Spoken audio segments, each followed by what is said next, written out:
Hello students, इस video में हम क्लास 10th की पोएम फायर एंड आइस को एक्सप्लेन कर रहे हैं।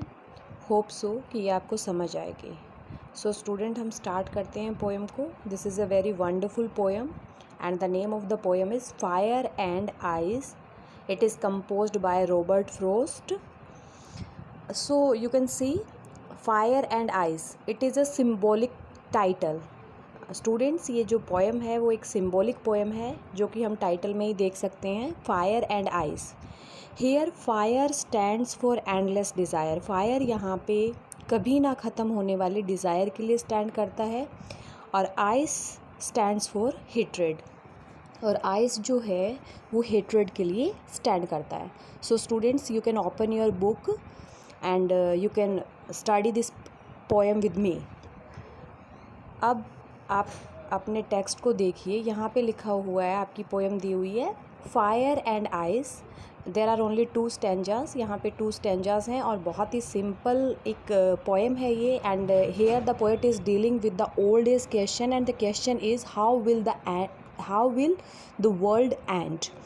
ये सिंपल, सिम्बॉलिक और एक डीप मीनिंग के साथ एक पोएम है, जिसमें पोएट एक ओल्ड एज क्वेश्चन के साथ डील करता है कि ये वर्ल्ड जो है कैसे ख़त्म होगा. So there are 2 kinds of believe.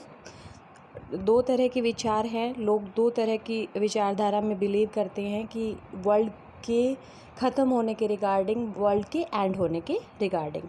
So we are starting the poem. Some say the world will end in fire, some say in ice. From what I have tasted of desire, I hold with those who favor the fire. Students, यहाँ पे आप first line में word देख सकते हो some. Some here stands for some people.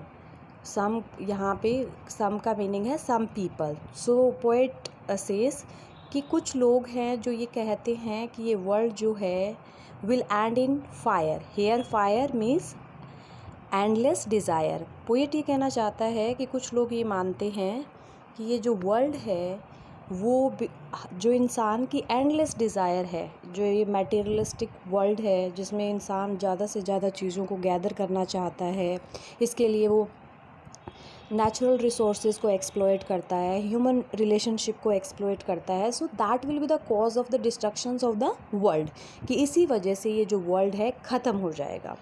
So in the second words you can see some say in ice. So poet कहता है once again he is using the word some, कि there are some other people, कुछ और लोग हैं जो believe करते हैं कि ये वर्ल्ड जो है वो एंड होगा आइस में. It will and because of hatred. जो इंसानियत के अंदर एक दूसरे के लिए जो नफ़रत है वो उसकी वजह से ये वर्ल्ड जो है एंड होगा. From what I have tasted of desire. So the poet, here I stands for the poet. If there is any question in the examinations, whom does I refer to, तो आपका answer होगा I refers to the poet comma Robert Frost. जो poet कहता है कि अगर आप मेरे से पूछो या मेरे विचार के बारे में जानो कि मैं क्या बिलीव करता हूँ, तो मैं मानता हूँ, मैं आई होल्ड विद दोज, मैं उनके साथ खड़ा हूँगा, मैं उन लोगों के विचार को फेवर करूँगा जो कहते हैं कि ये वर्ल्ड जो है फायर की वजह से ख़त्म होगा, and that fire means endless desire. So this was the first stanza. Now let's see second. But if it had to perish twice, I think I know enough of hate to say that for destruction ice is also and would suffice. So students, यहाँ पे आपको word it दिखाई दे रहा है. Question आपके examination में हो सकता है, पूछा जा सकता है कि what does it refer to, and your answer will be it refers to the world. World को रेफ़र करता है. सो पोएट कहता है, एक कंडीशन के साथ बोलता है, if has been used here. Condition है कि अगर ये पूरी दुनिया 2 बार में डिस्ट्रॉय होती है, ख़त्म होती है. Parish means destroy. ट्वाइस दो बार में I think, once again I refers to the poet, I poet को रेफर करता है. I know enough of hate. So poet says that I have tested, I have experienced hate too. मैंने नफ़रत को भी महसूस किया है. तो that will be sufficient for ending the world. To say that for the destruction ice is also great. कि इस दुनिया को ख़त्म करने के लिए आइस भी जो है, आइस मीन्स हेट्रेड, हेट्रेड भी जो है वो इस दुनिया को ख़त्म करने के लिए काफ़ी है. And would suffice, this is great, it is very powerful, it is sufficient to destroy this world.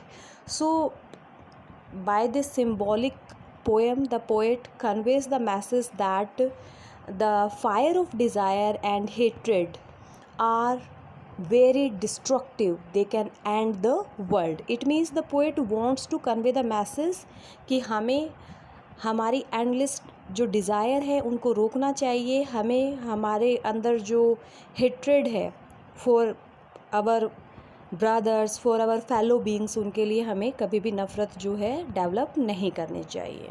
So next आपका जो पोएम के अंदर से अगर क्वेश्चन पूछा जाता है that can be beneficial for your exam, तो कुछ वर्ड्स यहाँ पे यूज़ हुए हैं जिनको बताया गया है. अगर इनको टारगेट करके कोई क्वेश्चन एग्ज़ाम में पूछा जाता है तो some important words given in the poem.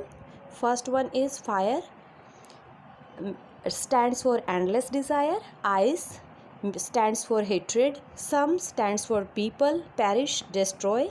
And suffice, sufficient. So I hope so student you are able to understand this poem. If there is any problem, there is any doubt, please let me know in the comment box. और यहाँ पे हमारे channel पे complete 10th class syllabus जो है वो explain किया जाएगा this year 1 by 1. So keep watching our channel. Thank you.